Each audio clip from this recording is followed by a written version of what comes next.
जी नमस्कार, स्वागत है आपका। मैं हूं अविनाश भट्ट, आप देख रहे हैं बीएनपी न्यूज। लगातार बाढ़ की विभीषिका बिहार में बढ़ चुकी है और हमारे साथ मौजूद हैं पुष्पम प्रिया चौधरी। बहुत ही चर्चित नाम है, स्वघोषित मुख्यमंत्री के रूप में इन्हें जाना गया। मैम, बहुत बहुत स्वागत है आपका। सबसे पहला सवाल ये है मैम कि जो भी आपके प्रशंसक हैं, जो आपके ट्विटर से जुड़े हुए हैं, जो आपके फेसबुक से जुड़े हुए हैं, जो आपके सोशल मीडिया माध्यम से जुड़े हुए हैं, उन तमाम लोगों का एक सवाल सबसे सामने रहता है कि पुष्पम प्रिया मैडम जी जब जाती हैं, लोगों के बीच में जाती हैं या पूरे बिहार में जो भ्रमण कर रही हैं, उससे सरकार पर, जो लोग सत्ता में हैं और जो लोग विपक्ष पे हैं, उन पर क्या असर होता है? उन पे जो असर होता है वो तो नजर आता है। जहाँ भी जाते हैं उसके बाद वो वहाँ पे दौड़ते हैं। अच्छा। चाहे जब हम दरभंगा गए थे तो वहाँ भी वही हुआ था। उसके बाद दरभंगा में कुशेश्वर स्थान के बाद जब हम बाकी सारी जगह गए थे, मधुबनी गए तो वहाँ भी वही हुआ, भागलपुर गए तो वहाँ भी वही हुआ। यही होता है। पहले जो पिछले 16 साल का और उससे पहले से लालू जी के 15 साल का जो इतिहास रहा है, उसमें तो ये लोग कभी बाहर में आया भी नहीं करते थे। पहली बार मुख्यमंत्री हैं जो कि निकले हैं और जा रहे हैं, देख रहे हैं कम से कम, तो असर हो रहा है। और सिर्फ बाढ़ पे असर नहीं हो रहा है, थोड़ा सा नजर खोलने की जरूरत।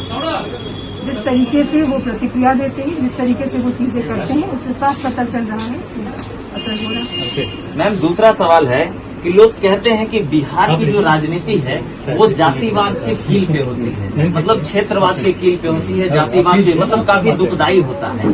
तो वो राजनीति बिहार में कब तक चलेगी और आपकी पार्टी फुलरज इस राजनीति को किस तरीके से संभालेगी? ये पूर्णतः सही बात नहीं है कि सिर्फ जाति की वजह से राजनीति होती है। इस पे बहुत सारे शोध है, बहुत विद्वानों ने इस पे काम किया है, उन्होंने पढ़ा है, लोगों के बीच रहा है। जाति एक फसाद होता है। जाति के पीछे जो असली कारण होता है वो पैसे का कारण है, पैसे का खेल होता है। ये आइडेंटिफाई करना बहुत ही आसान होता है, इसको हेड काउंट कहते हैं। जाति के लोगों को गिन लेना, हेड काउंट करना और फिर पैसे का सारा खेल, यही है सच्चाई। तो जो असली कारण है वो क्लाइंटलिज्म है, जिसके ऊपर इन्होंने, क्लाइंटलिज्म का मतलब है दलालों और ब्रोकर्स के द्वारा लोगों तक समाज में दुर्वीकरण करके किसी भी तरीके से हाँ, वो हेड काउंट नहीं, वो हेड काउंट जो होता है जो धर्म और जाति के आधार पर होता है। धर्म की एक अलग पूरी कहानी है जो कि घृणा फैला के, लोगों को तोड़ के, लोगों को लड़ा के होती है। जाति का एक अलग अंडरलाइंग रीजन है जिसके पीछे सत्ता के दलालों का बहुत बड़ा रोल होता है। इस पर बहुत सारा शोध है, सारी बातें पहले कही जाती है। आप बेगूसराय में आई हैं, मटिहानी विधानसभा क्षेत्र का भ्रमण कर रही हैं। लगातार एक सप्ताह से यहाँ बाढ़ की भयावह स्थिति है। मतलब आप ये समझिए कि कल यहाँ नीतीश कुमार जी भी आ गए थे। बाढ़ की ऐसी व्यवस्था है। तो जब हर एक साल इसी व्यवस्था से बिहार गुजरता है, हर एक साल इसी तरीके से यहाँ बाढ़ आती है, तो फिर कोई परमानेंट इलाज सरकार इसका क्यों नहीं कर पा रही है? आपकी पार्टी इस विषय में क्या सोचती है? सबसे बेसिक बात करते हैं, परमानेंट इलाज करने के लिए इंसेंटिव होना चाहिए, काबिलियत होनी चाहिए, नियत होनी चाहिए। इसमें से कौन सी 3 चीज है इनके पास? कोई भी नहीं। तो आपके हिसाब से जो लोग सत्ता में बैठे हैं, ना उनमें काबिलियत है, ना उनमें नियत है और ना उनमें टैलेंट है। सबके हिसाब से ऐसा ही होना चाहिए। हाँ। इन्होंने पिछले 30 साल में इस चीज का उदाहरण बार बार हमें दिया है, तो एविडेंस है ना। ये तो कोई वो नहीं है कि आप ख्याली पुलाव बना रहे हैं, तो एविडेंस है पिछले 30 साल का लालू जी का और नीतीश जी का। तो हमारे सामने में पूरा वो कहते हैं ना, प्रत्यक्ष को प्रमाण किया। एविडेंस है कि इनकी ना ही नियत है, काबिलियत तो नहीं है। पब्लिक पॉलिसी को यहाँ पे इन्होंने मजाक बना के रख दिया। जो गुंडे जैसे लोग होते हैं वो राजनीति करते हैं, पढ़े लिखे लोग राजनीति में आते नहीं है। यही डॉक्टर राजेंद्र प्रसाद की धरती है बिहार। पर अब तो पढ़े लिखे लोग नहीं आते, जो गुंडई करने वाले लोग होते हैं वो विधायक बन जाते हैं। ऐसे में कभी भी बदलाव नहीं होगा। और रूरल्स तो बिल्कुल इसके विपरीत है। हमारी तो भाई भतीजावाद वाली पार्टी नहीं है। हमारी पार्टी में हमने कोशिश की कि मैक्सिमम जो लोग, हम सबसे बड़ी पार्टी थे चुनाव लड़ने वाली, और हमारे जितने भी लोग, उसमें से किसी को जाति के आधार पर नहीं चुना गया या धर्म के आधार पर नहीं चुना गया। सभी जाति और सभी धर्म के लोग काबिलियत के आधार पर चुना गया। और काबिलियत का मतलब सिर्फ डिग्री नहीं होती, नियत भी होता है। बहुत सारे ऐसे लोग हैं जो अपने अपने इलाकों में बहुत लंबे वक्त से सोशल एक्टिविस्ट पर काम कर रहे हैं। उनको हमने आइडेंटिफाई किया। और जो ये हम अक्सर सोचा करते थे कि विकल्प नहीं है, क्या करेंगे, वो विकल्प लोगों के सामने रखा। उस वक्त में 10 दिन मिला था, अभी लंबा वक्त मिलेगा तो पहुंचेंगे। बाकी जो लोग छूट गए हैं उन तक पहुंचेंगे। 2024 का क्या प्लान है फुलरज का? प्लान तो वही है, ऐसा नहीं है, हमारी पार्टी ऐसी नहीं है। देखिए, हम 2 महीने से बाढ़ के बीच में हैं, बाढ़ का भ्रमण कर रहे हैं, तो ऐसा नहीं है कि जब चुनाव आएगा तो आ जाएंगे और फिर गायब हो जाएंगे। और हमारे पीछे बहुत सारी राजनीति बदली है यहाँ पे। चाहे पहले तो आप चुनाव तो ऐसी है ना चीज, इतिहास है। चुनाव इलेक्शंस जो होते हैं, कैंपेन होती हैं, उनके इतिहास होते हैं। आप कोई भी कैंपेन उठा के देख लीजिए, इनका कोई मैनिफेस्टो भी नहीं होता, रोजगार की तो कोई बात भी नहीं करता। तो ये सारे मुद्दे जो हमारे हैं, ऐसा नहीं था कि मैनिफेस्टो कहीं से चुरा के बाकी पार्टियों की जैसे निकाल दिया था। ये पूरा ब्लूप्रिंट है, इसमें मेहनत की गई है, मेहनत से उसको बनाया गया है कि बिहार को कैसे आगे लेके जाएंगे। तो इन सभी चीजों पे नजर रखेंगे। इन्होंने जो झूठे वायदे किए हैं उनकी पोल खोलते रहेंगे, ताकि जो असली हालत है वो देखेंगे, लोगों को दिखाएंगे, और यही करेंगे। 2024 में, 2025 में सरकार बनानी है, वो बनानी पड़ेगी, वो बनाएंगे। मैडम, एक सवाल, आप बिहार के विकास की पंख लगाना चाहती हैं, बिहार में विकास की पंख लगाना चाहती हैं, और बार बार आप इस चीज को अपने ट्विटर और सोशल मीडिया का माध्यम से जाहिर करती हैं अपनी भावनाओं को। तो पुल्डल्स आखिर ऐसा क्या करेगी? क्योंकि अभी जो हमारा प्रांत है, हमारा जो प्रदेश है, वो पूरे हिंदुस्तान में सबसे पीछे है। हम लोग हर एक मामले में पीछे हैं, चाहे वो इंफ्रास्ट्रक्चर हो, चाहे वो एजुकेशन हो, चाहे वो चाहे वो रोजगार हो, चाहे वो किसी भी तरह की मूलभूत सुविधाएं हैं। उन तमाम चीजों से यहाँ की जो मिडिल क्लास आप बोले या लोअर मिडिल क्लास लोग बोले, वो तमाम लोग इन तमाम चीजों से वंचित है। तो इस चीजों को किस नजरिए से देखते हैं आप? सिर्फ मिडिल क्लास लोग, मिडिल क्लास नहीं, जो गरीब है, हाँ, पॉवर्टी में जो लोग हैं, जो कि हमारी अधिकांश जनता है, वो भी वंचित है। और देखिए, अब ये आज हमें इस पे बात इस वजह से करनी पड़ रही है क्योंकि दुर्भाग्यवश 30 साल से हमारी नकारी सरकारें रही।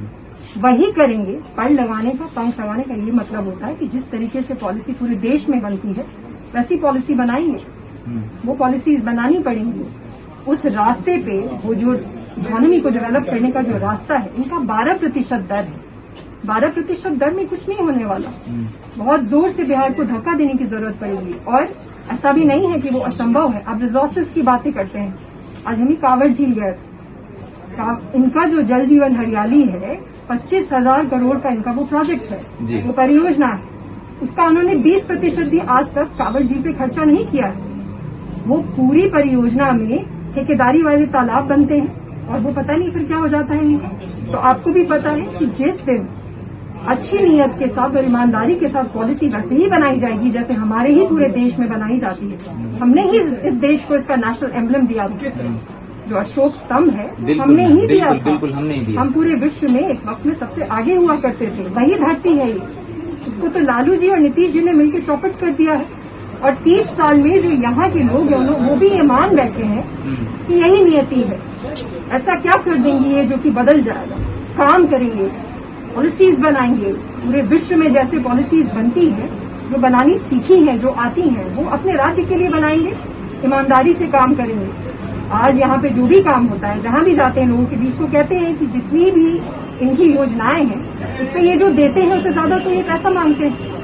तो जब ईमानदारी से काम होगा तो बिहार आगे बढ़ेगा, वो तो कोई रोक नहीं सकता उसको बढ़ने। मैनिफेस्टो है, विजन है, उस पर काम करना पड़ेगा। एक सवाल मैम है कि पिछले कुछ दिनों में बिहार की राजनीति इस तरीके से बदली कि तमाम जो पॉलिटिकल पार्टीज हैं, वो तमाम लोग एक ही मुद्दे को लेकर सहमति में आ गए, और वो मुद्दा था जातिगत जनगणना को लेकर। जब केंद्र में बैठी मोदी सरकार इसके विरोध में थी, क्योंकि वो कहीं न कहीं यूनियन सिविल कोड के बारे में बात करती है कि सबको समान अधिकार की बात कर रही थी, जिसकी वजह से जातिगत जनगणना को वो फ्रंट पे नहीं ला रही थी। मगर यूपी चुनाव को देखते हुए और बिहार में जिस तरीके से सभी पार्टी एक हो गए, उसको देखते हुए उन्होंने इस चीज की भी अनुमति दे दी बिहार सरकार को।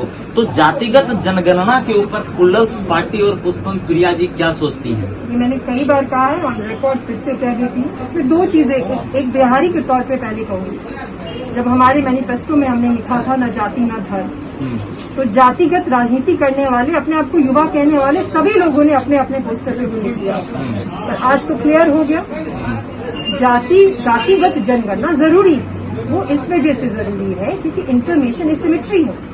पॉलिसी कैसे बनाएंगे अगर आपके पास जानकारी नहीं रहेगी? लेकिन ये लोग जिस वजह से उसकी बात करते हैं वो तो क्वांटिटेटिव है। बिल्कुल, वो तो ध्रुवीकरण करने के लिए बस खोज रहे हैं कि अगर 40% मेजोरिटी अगर उनके जाति का निकल गया ये तो फिर उनके लिए ये बेनिफिट हो जाएगा। ये बेवकूफी वाली चीज हमें समझने की जरूरत है, हमें समझदार होने की जरूरत है, और वो दो कारण से, वो मैं अभी आपको स्पष्ट रूप से बताऊंगा। पहला तो क्वालिटेटिव गणना करिए, आप जातिगत जो जनगणना करते हैं उसमें क्वालिटेटिव गणना करिए। ये देखिए कि इनके सोशो इकोनॉमिक इंडिकेटर्स पिछले 30 साल में जो आपने जाति के नाम पे लोगों को ठगा है, इससे कोई असर पड़ा है? उससे लोगों को भी ये क्लियर हो जाएगा कि सोशियो इकोनॉमिक इंडिकेटर्स में कोई सुधार नहीं हुआ है। तो वो करिए फर्स्ट ऑफ ऑल। दूसरी चीज ये समझने वाली है, इस गणने के पीछे किस चीज की राजनीति? रिजर्वेशन की राजनीति। बिल्कुल, एक ही प्रतिशत बढ़ाकर उसको 1% सरकारी जॉब है, 1% सरकारी जॉब है। 13 करोड़ लगभग हमारी जनसंख्या है, और टर्शरी एजुकेशन जिसमें कि रिजर्वेशन है, उसकी हालत आप देख रहे हैं। यहाँ पे कहीं यूनिवर्सिटीज नहीं है। बेगूसराय में भी यूनिवर्सिटी की, दिनकर जी के नाम पे यूनिवर्सिटी की मांग हो रही है। तो जहाँ टर्शरी एजुकेशन की ऐसी हालत है, जहाँ पे 1% सरकारी जॉब है, उसमें कुछ तो होना नहीं है। रोजगार जिसकी इतनी किल्लत है वो तो ऐसे आने नहीं है। मैम, आखिरी सवाल, आज थोड़ी देर पहले मैंने आपका ट्वीट देखा है।